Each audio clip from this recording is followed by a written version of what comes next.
Madrid está lleno de lugares cargados de historia. Y de rincones ocultos a plena vista.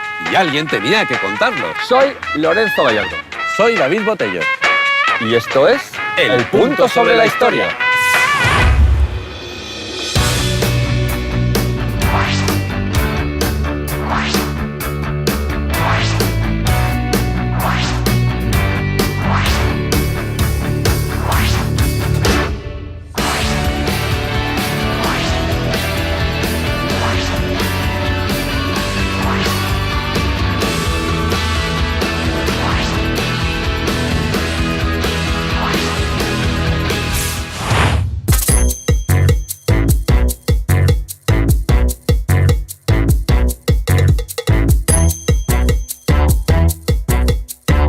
Hoy vamos a dar una vuelta ciclista por el Parque del Oeste y por la ciudad universitaria. A golpe de pedal vamos a conocer algunos rincones escondidos, algunas estatuas desconocidas y personajones con los que vais a flipar. Es muy fácil, solo hay que salir a la calle y fijarse en esos pequeños detalles que son un puntazo. Engrasar las cadenas que vamos a pedalear por la historia.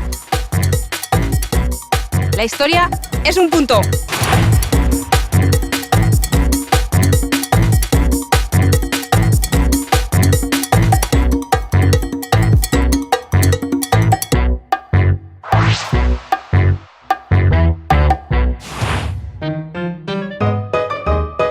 Esta es la infanta Isabel, la chata, la infanta más castiza, la más campechana y la más querida por el pueblo de Madrid. A su derecha, una manola que le regala una rosa, o lo hacía hasta que pasaron unos vándalos y le decapitaron la mano. Y a la izquierda, un caballero español que se quita el sombrero. La chata era hija de Isabel II. Se sabe porque nació después de 25 horas de parto. Eso sí que es nacer después de los dolores.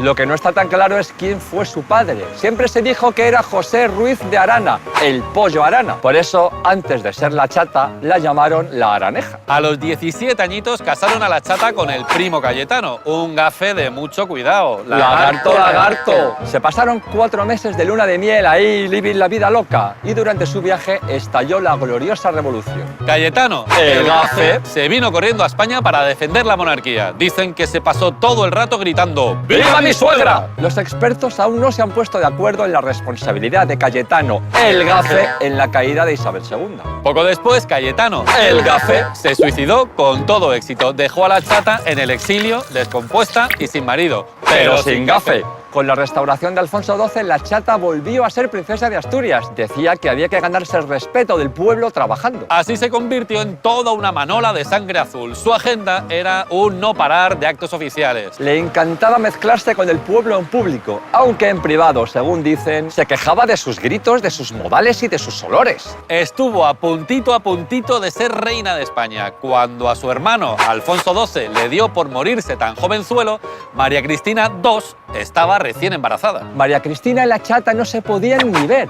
Claro, si el hijo póstumo nacía sano, se convertiría en rey. Pero si le pasaba algo, el trono sería para la chata. Imaginaos esos 9 meses, ¡qué tensión! Al final ganó María Cristina. El niño nació sano y se convirtió en Alfonso XIII. Mucho más tarde, cuando se proclamó la Segunda República y Alfonso XIII perdió el trono, la chata ya era una ancianita de 79 años. Las autoridades republicanas le pidieron que se quedara, pero ella prefirió marcharse con la familia. Salió de España en camilla. 5 días después le dio por morirse en París. La chata ha dejado huella en Madrid. La calle Princesa se llama así en su honor. ¿Y os acordáis de aquel día en que el cura Merino atentó contra Isabel II?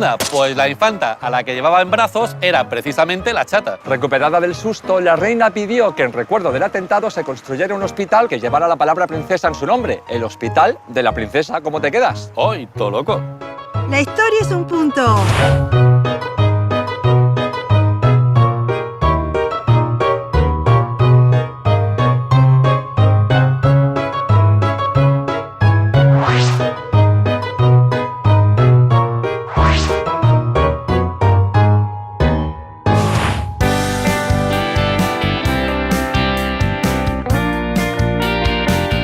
Os he citado estado aquí en el Parque del Oeste porque yo soy el más coplero del mundo entero. ¿Qué te parece? Esta estatua que tenemos aquí detrás es la del maestro Quiroga, que no era profesor de yoga, era músico. Este señor era músico y era un componente del trío QLQ. Quintero, León y Quiroga. La zarzamora era de él.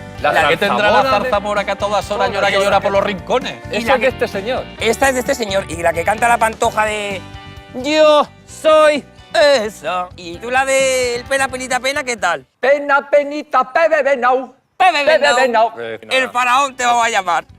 Pues chicos, el maestro Quiroga era un sevillano que ya tocaba el órgano. Él lo hacía en la iglesia de los jesuitas en la calle de Jesús del Gran Poder. O sea, ya apuntaba maneras este señor, ¿eh? Llegó aquí a Madrid en 1929. ¿Y qué pasaba aquí en Madrid? Pues que Madrid estaba lleno de zarzuela, estaba lleno de cuplés. Y él dijo, ¿por qué no fundirlo? ¿Por qué no mezclarlo? Mezcló las historias de amor, que era de lo que hablaba la zarzuela, y lo picantón, que era de lo que hablaba el cuplé. ¿Qué pasó? Que dijo, voy a hacer historias de 3 minutos juntando el amor y la pasión. Y de todo esto surge lo que es la copla. Ole. ¿Qué pasa? Pues que el maestro Quiroga a veces la música se le daba fenomenal, pero las letras a veces se le quedaban ahí un poco cojeando. Entonces, ¿qué hizo? Fue a Sevilla y reclutó a un paisano suyo, que era Rafael León, que este lo escribía todo muy bonito. Él era de la generación del 27, pero claro, ¿qué pasó? Por lo que suele pasar, que a veces se metió a escribir copla y la crítica como que dijo, este de copla ya no nos interesa, y le dieron un poco de lado, pero es que Rafael de León era un escritor como la copa de un pino. ¿Y qué pasa? Pues que luego les faltaba el otro del trío, Quintero. Quintero era un autor teatral y era el que llenaba de dramatismo todas las canciones, porque la canción de la zarzamora es muy bonita, pero es dramática de narices. Y nada, y bueno, pues así se generó este trío Calavera, que fijaros, más de 5.000 canciones tienen registradas en las GAE. Chicos, ya que estamos aquí, ¿qué tiene la zarzamora? Llora que llora por los rincones. El maestro Quiroga es un punto.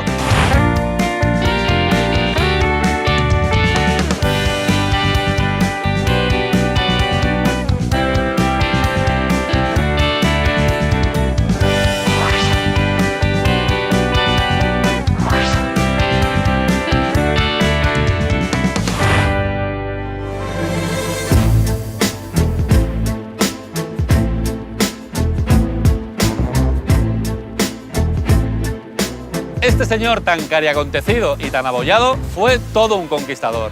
Se llamaba Jaime I de Aragón y fue uno de los reyes más importantes de la Edad Media. A pesar de ser Jaime I el conquistador, tuvo una infancia de lo más miserable. Antes de nacer, su padre, Pedro II el Católico, había repudiado a su señora, la reina María de Montpellier. Y además empezó a ir ahí de pueblo en pueblo buscando a las mozas más apetecibles del reino, para explicarles cuestiones de derecho canónico y esas cosas, ya sabéis. La más apetecible de todas ellas era una viuda hermosota y honestísima. Menudo follón se lió en el reino. Era portada día sí, día no en el Quid Dick and Bobby. O sea, ¿qué me dices de toda la vida de Dios? Es que no te creas que, ojo, con la legítima esposa repudiada, el rey no podía tener un legítimo sucesor. Y eso, amigos, era un problema. Un buen día el rey recibió una carta de la viuda en la que le decía más o menos, vente a pasar la noche...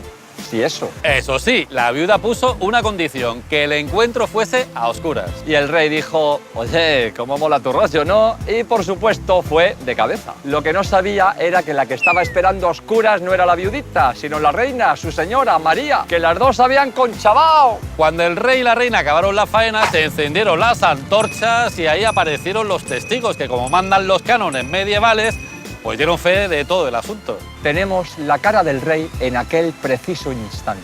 El rey había sido engañado y claro, se cabreó tanto que se fue a pegar mamporrazos a la batalla de la Nava de Tolosa. Luego María quiso que su hijo tuviera una educación buena y se lo entregó a los caballeros templarios. Estos creían en el sistema educativo aquel de tú da la bofetada y luego ya si eso preguntas. Claro, así no es extraño que conquistara las Islas Baleares, Valencia y todo lo que se le pusiera por delante. Jaime I puso la primera piedra del gran imperio aragonés del Mediterráneo. Es un personajón del que nos declaramos muy fans. Investigad. Los parques de Madrid son un punto.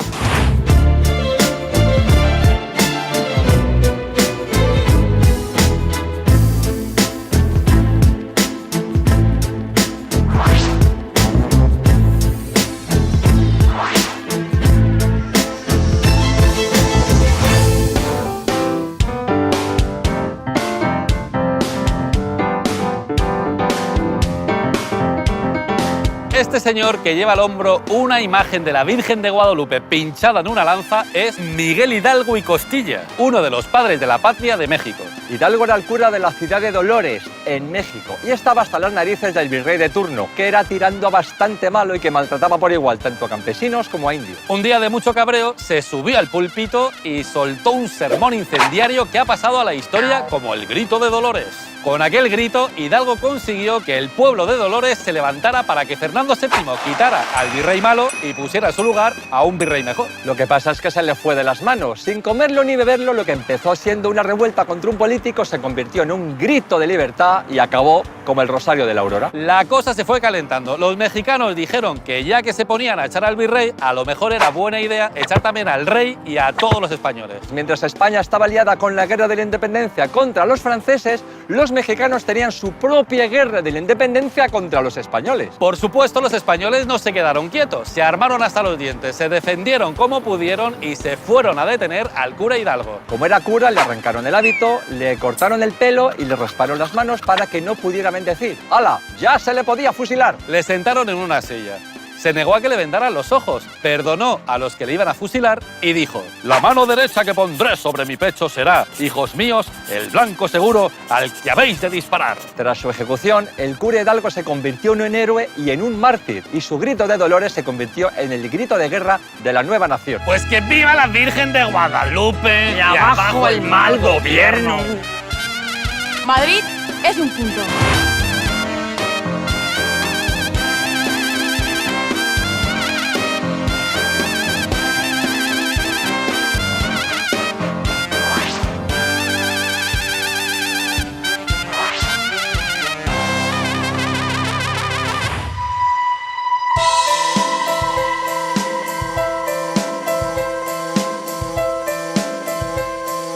Esta mujer pequeñita de ojos grandes y cara de buena gente es Encarnación Aragoneses, más conocida como Elena Fortún. Es la escritora madrileña de cuentos infantiles que creó a Celia Gálvez de Montalbán, uno de los personajes más entrañables del siglo XX. Elena Fortún era una mujer moderna, pensaba que la educación acabaría con todos los males y luchó para mejorar la situación de la mujer. Estaba casada con un militar republicano, tuvo 2 hijos. Cuando murió el pequeño a los 10 años, empezó a escribir para niños. Elena se inspiró en las charlas de sus hijos mientras jugaban en el retiro, que las había estado ahí anotando. Un buen día se le ocurrió escribir sobre una niña que quería comprender el mundo de los mayores. Y así nació Celia. Celia era rubia, vivía en la calle Serrano, tenía una institutriz inglesa y se quejaba de los adultos. Se van a la calle cuando quieren, se acuestan cuando les parece bien, comen lo que les gusta y rompen lo que se les cae, sin que nadie acuda a darles azotes. Sus aventuras empezaron a publicarse allá por 1928 en la revista Blanco y Negro y enseguida se convirtió en todo un éxito. Como al marido de Elena no le gustaba que escribiera, tenía que esconderse en el baño para escribir a escondidas. De vez en cuando Celia le daba algún disgusto, como cuando la iglesia dijo que manchaba la virtud de los más pequeños.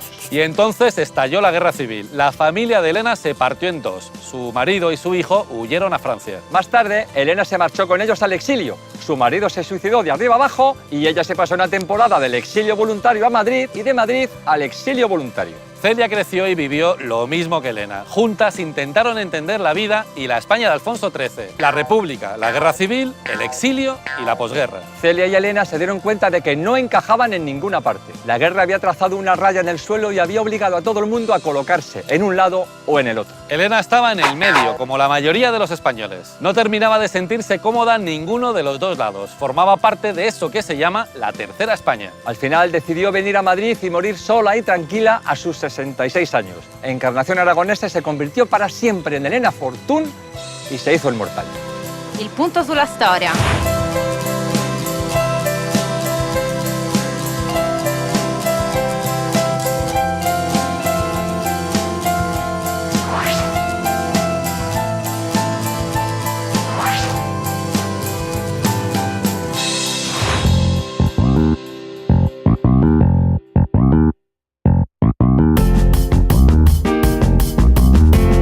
Esto es un búnker de la Guerra Civil que nos recuerda que Madrid fue un frente de batalla que estuvo abierto durante los 3 años que duró el conflicto. El bando nacional quiso tomar Madrid en una guerra relámpago. Cuando las tropas republicanas se lo impidieron, optaron por una guerra de desgaste. Los frentes permanecieron fijos y la zona se llenó de trincheras, de búnkers, de minas y de reporteros de guerra. Entre esos periodistas que arriesgaban su vida para enviar sus crónicas estaba el futuro premio Nobel Ernest Hemingway. Conoció España durante los Sanfermines y su vida ya nunca fue la misma. Cuando se enteró de que había estallado la guerra civil, se buscó un contrato con la agencia de noticias Nana, se vino a Madrid y cubrió el conflicto durante más de un año. En el Hotel Florida de la Gran Vía, Hemingway se reunía con otros reporteros de guerra, como Robert Capa o John Dos Passos. Como los bombardeos no les dejaban dormir, se pasaban la noche compartiendo información, batallitas y whisky. Mucho whisky. Al día siguiente cogían sus bártulos y se plantaban en el frente, o se subían todos a la azotea del hotel para contar cómo iba la guerra. Un buen día Hemingway conoció en el Hotel Florida a otra periodista, Martha Gellhorn. Aunque Hemingway estaba casado, aquello fue un carpe diem en toda regla. Hemingway también escribió en Madrid una obra de teatro, La Quinta Columna. ¿Cómo lo hacía? ¿De dónde sacaba el tiempo? La obra es la historia de amor de un periodista que trabaja como espía para el bando republicano y de una escritora. El periodista, igual que el propio Hemingway, tiene que elegir entre sus ideales y su amor por la escritora, mientras se da cuenta de las atrocidades que ambos bandos cometen durante la guerra. Hemingway contaba que la escribió durante un ataque en el que su hotel recibió varios impactos de cañón. Aquellos 30 y tantos proyectiles ayudaron a escribirla. En 1940, Martha y Ernst se casaron. El matrimonio les duró solo 5 años. Parece que tanta pasión explosiva sin bombas se quedó en nada. La historia es un punto.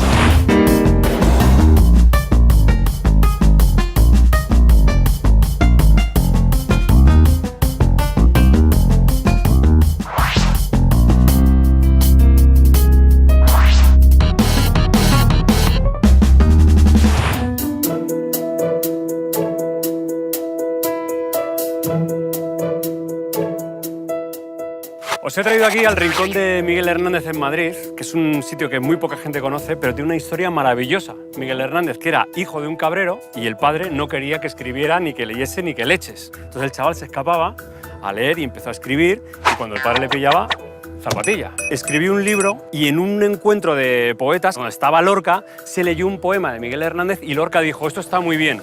Y ese está muy bien llegó a oídos de Miguel Hernández. Y dijo, ostras, tengo que hacer lo que sea para que este tío me escriba, que yo escribo bien. Le mandó el libro.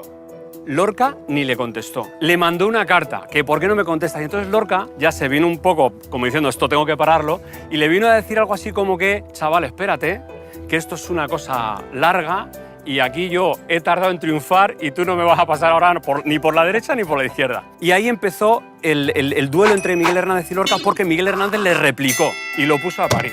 Y a partir de ahí, cero relación entre Lorca y Miguel Hernández. Entonces llegamos a la casa de Vicente Aleixandre. Lorca le llama y le dice a Aleixandre, oye, me gustaría ir a leer la casa de Bernard Alba a tu casa, que era un sitio de encuentro de poetas, y le dice Vicente Aleixandre, ostras, pues vente para acá, porque está Miguel Hernández aquí. Y entonces Lorca le dijo, no, si está Miguel Hernández, yo no voy a leer. Y Aleixandre le dice, bueno, ¿qué quieres que haga? Lorca le dijo, échale. Aleixandre dijo, bueno, pues yo no le voy a echar. Y entonces, esta es la leyenda de por qué nunca se leyó la casa de Bernard Alba en casa de Vicente Aleixandre, porque estaba por medio Miguel Hernández. Ahora llega la guerra y llega la noticia a Madrid del asesinato de Lorca. Y entonces hay una parte preciosa de toda esta historia, que son los versos que escribe Miguel Hernández, en los que no sella la paz, porque evidentemente ya Lorca no está, pero deja por escrito que el que tenía que tragar era él. Qué sencilla es la muerte, qué sencilla, pero qué injustamente arrebatada. No sabe andar despacio y acuchilla cuando menos se espera su turbia cuchillada. Con esto, Miguel Hernández dice, pa' ti. Como sabéis, Miguel Hernández participó en la guerra en el bando republicano. Acaba la guerra, lo detienen, lo hace prisionero, va de cárcel en cárcel y en una hay un tipo que dibuja muy bien. Y se da cuenta y le dice, oye, me tienes que hacer un favor, hazme un retrato porque mi hijo, al que ya le había escrito Las nanas de la cebolla, no me va a conocer, él tenía este temor, ¿no? Y entonces le hacen un retrato y en una de las cartas que envía a su esposa mete el retrato y le dice, ya que no puedo ir de carne y hueso, voy de lápiz, ¿no? Qué bonito. Y este retrato se lo hizo nada más y nada menos que Buero Vallejo. Buero Vallejo, el dramaturgo. El autor. Y este retrato es el que está ahí. Está ahí con los ojos abiertos porque también hay otra leyenda que la cuenta Neruda, que es que cuando murió Miguel Hernández no le podían cerrar los ojos. Y la leyenda dice, claro, de observar la vida, de que no quería irse, de seguir mirando, y está ahí con los ojos abiertos. Entonces, cada vez que pasamos por aquí, habría que contar toda esta historia, habría que poner un prompter ahí y que se estuviese contando, porque es una historia fantástica, preciosa, en este rincón de Madrid. La historia es un punto.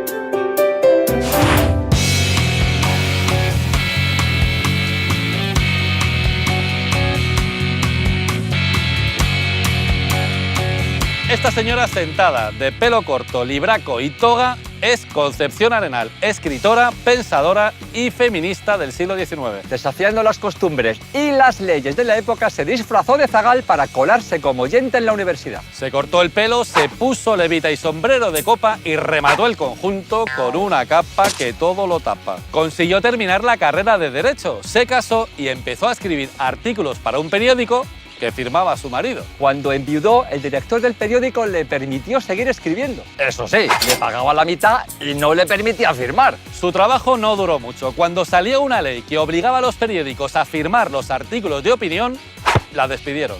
No podía permitir que los lectores supieran que una mujer escribía en el periódico. Un día, Conchita decidió presentarse al concurso de la Academia de Ciencias Morales y Políticas. Escribió un gran trabajo y lo firmó con el nombre de su hijo Fernando. Por supuesto, ganó. El público se quedó topicueto cuando subió a recoger el premio, cogido de la mano de su madre, un niño de 5 añitos. La Academia no tuvo más remedio que reconocer el trabajo de Concepción Arenal y se convirtió en la primera mujer en ganar un premio de una academia. Luchó porque se reconocieran los derechos de la mujer y trató de mejorar la sociedad. Una de sus grandes frases fue: abrid colegios y cerraréis cárceles. Decía cosas tan escandalosas para la época como que una mujer debía aprender a leer, podía salir de casa y tenía derecho a trabajar. ¿Dónde vamos a parar? Las ideas de Conchita fueron muy rompedoras y le trajeron muchos problemas. Hay que tener en cuenta que estamos en el siglo XIX. Era inteligente, era rebelde y no le importaba para nada llevar esos pelos. La uni mola, pero la historia es un punto.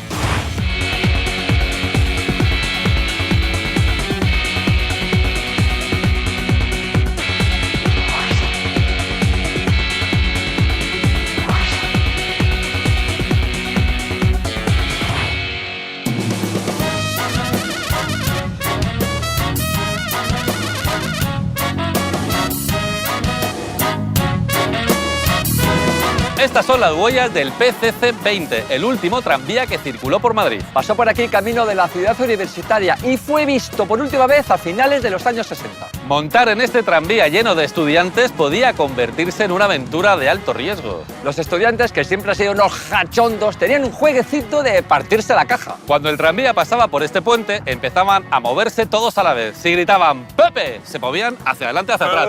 ¡Pepe! ¡Pepe! ¡Pepe! Y si gritaban Paco, se movían todos a la vez, en plan cafre de un lado a otro. ¡Paco! ¡Paco!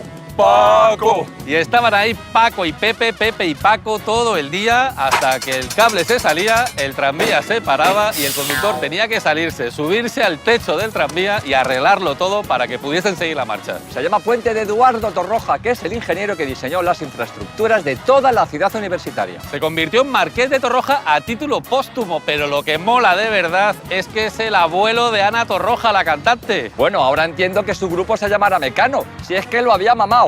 Paco, Paco, Paco. La historia es un punto.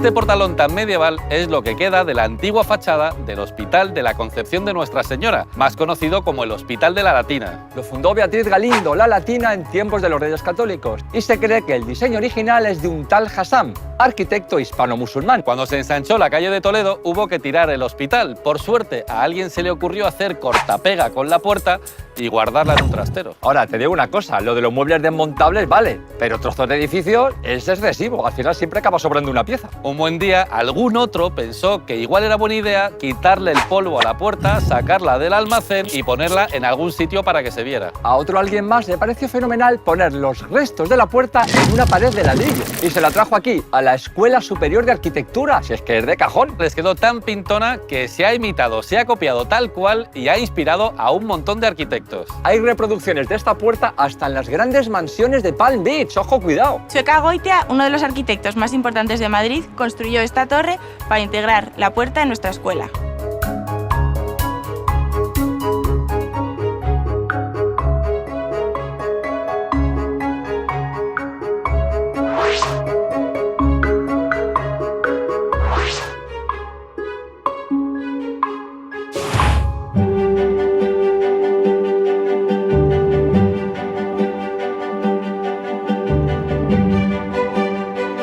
Esta es la Casa de Velázquez, una institución que depende del Ministerio de Educación francés y que se dedica a la creación artística y a la investigación. Está aquí desde cuando Alfonso XIII y se llama así porque Velázquez era el pintor de moda entre los franceses. Más tarde se dijo que si es que este era el lugar que Velázquez prefería para venir aquí a plantar su caballete y dar rienda suelta a su pincel, pero ya les decimos que es una leyenda urbana. La Casa de Velázquez acoge cada año a unos 40 artistas que vienen a estudiar a Madrid. Velázquez llegó a la corte cuando Felipe IV era un rey novato, vino sin recomendación. Intentó hacerse un hueco y la cosa le salió tan fatal que tuvo que volverse a Sevilla. Un año más tarde volvió a intentarlo. Esta vez vino con algún que otro enchufe. Conoció al conde duque de Olivares y logró que el rey le encargase algún retrato. Enseguida triunfó, tanto que en sus últimos 25 años consiguió el privilegio de no tener que volver a pintar un cuadro de temática religiosa. Tenía muchísimo trabajo. Para ayudarle tenía literalmente un negro. Bueno, en realidad era un esclavo morisco, de color más bien extraño. Se llamaba Juan de Pareja y se dedicaba a las tareas de andar por casa.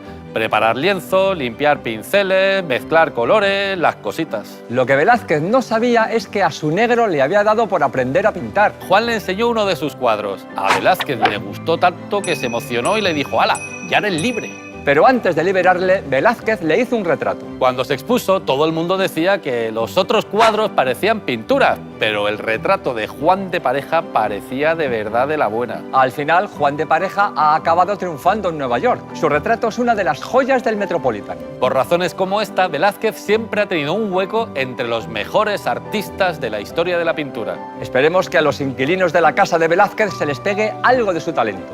Os animamos a todos a venir a descubrir la Casa de Velázquez y su programación anual, más de 60 coloquios al año y exposiciones abiertas al público.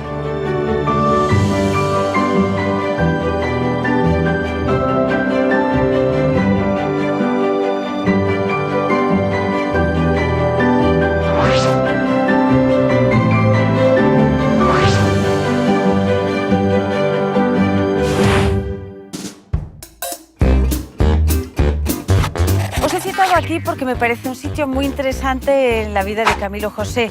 Esta cabeza pues expresa mucho sobre su manera de ser, sobre su forma de pensar. Ese gesto es muy suyo. Se inauguró esta cabeza aquí una mañana de enero con sus majestades los reyes con un frío tremendo y entonces a mí me decían: la reina nunca lleva abrigo, tú no puedes llevar abrigo. Entonces me metí unas camisetas de termolactil. Camilo José venía sin abrigo también, con lo cual él llevaba termolactil hasta los tobillos. Aquí no podemos dejar de aludir a la frase que hay en la base de esta tremenda cabeza de Camilo José Cela: para el éxito sobra el talento, para la felicidad no basta.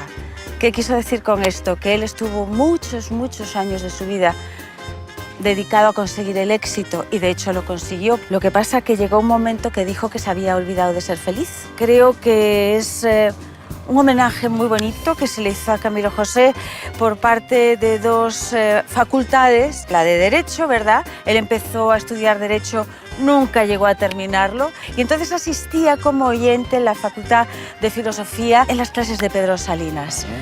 También empezó a estudiar medicina, pero solo aprobó física para médicos. Tuvo 28 doctorados honoris causa y ninguna licenciatura. Era una de las paradojas más interesantes de su vida. Hay mucho que contar acerca de la cabeza de Camilo José Cela, que era enorme.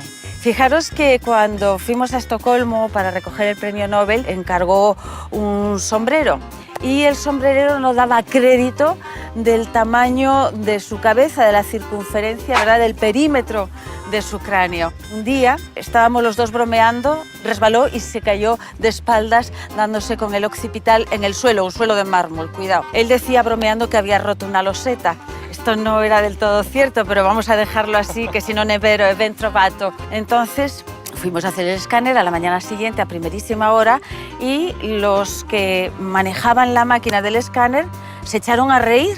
Señora, si su marido va en moto no necesita casco porque tiene un cráneo que tiene un grosor, puede hacer lo que quiera. Dice, sí. Dice él, sí, puedo hacer lo que quiera. Dice, vamos a tirarnos en paracaídas. Y aquella mañana hicimos una cosa que se llama parasending, que es un globo que te tira desde una lancha motora. Encantado de la vida, como un chiquillo. Esa es la cabeza de Camilo José Cela. Madrid es un punto.